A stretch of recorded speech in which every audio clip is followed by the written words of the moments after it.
Graça e paz, gente, tudo bem? Tem um texto bíblico na carta que Judas, irmão de Jesus, escreve. Tem um capítulo só essa carta. Os versículos iniciais dizem o seguinte: Judas, servo de Jesus Cristo, irmão de Tiago, aos que foram chamados, amados por Deus e guardados por Jesus Cristo. Misericórdia, paz e amor lhes sejam multiplicados. Amados, embora estivesse muito ansioso por lhes escrever acerca da salvação que compartilhamos, senti que era necessário escrever-lhes, insistindo que batalhassem pela fé uma vez por todas confiada aos santos. Pois certos homens, cuja condenação já está sentenciada há muito tempo, infiltraram-se dissimuladamente no meio de vocês. Estes são ímpios e transformam a graça de nosso Deus em libertinagem e negam Jesus Cristo, nosso único soberano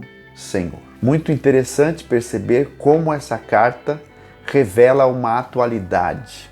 Já no início, o texto diz que nós fomos chamados, amados por Deus Pai e guardados por Jesus Cristo, o que revela que existe aqui uma eleição.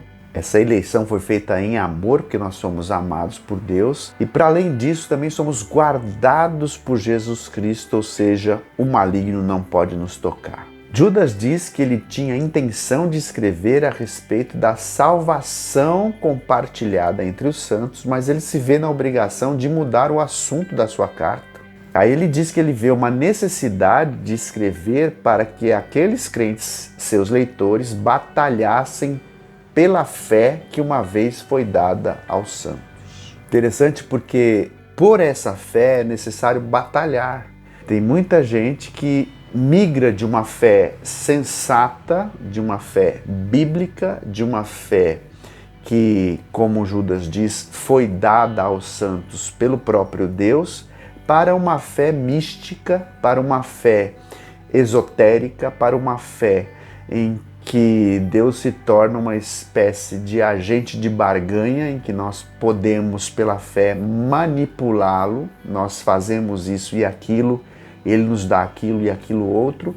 Ou se não, migra para uma fé que tem a ver com os meus desejos, as minhas vontades. Eu, pela fé, posso viver de qualquer jeito, que Deus não se importará com isso. Ao final das contas, Ele me ama e Ele, então, pela sua graça, pode me redimir de qualquer erro que eu tenha cometido.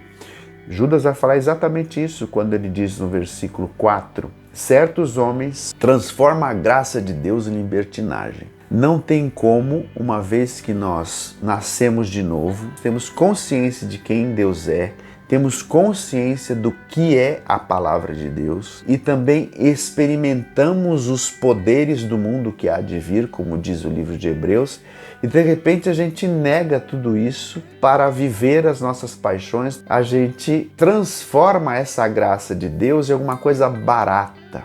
A graça de Deus é extremamente cara. Isso custou Deus virar gente, que é uma tremenda de uma humilhação. Custou ele viver num lugar de gente pobre e esquecida nos fundões da Palestina.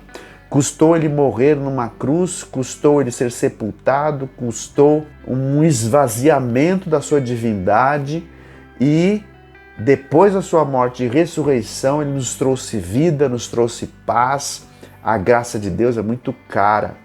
Então não dá para a gente viver de qualquer jeito e achar que ao fim e ao cabo está tudo certo. Paulo vai dizer que nós fomos salvos para as boas obras. A palavra de Deus não pode ser negociada, ela não pode ser mercadejada, ela não pode ser esvaziada do seu sentido.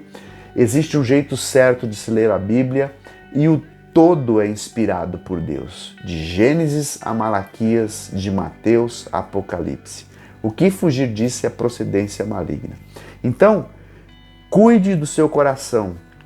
Não seja seduzido por estes que ensinam que a palavra de Deus, primeiro, é parcial e que a graça de Deus é barata.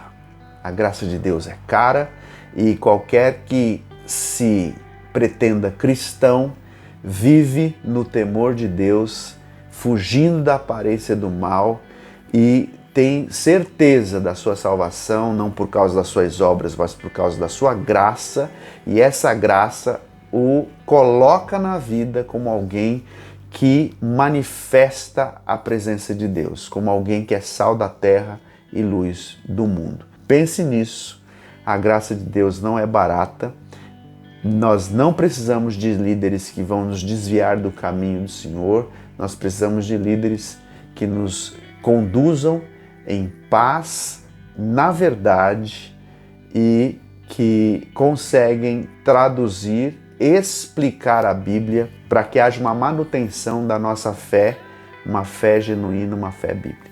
Deus te abençoe, graça e paz.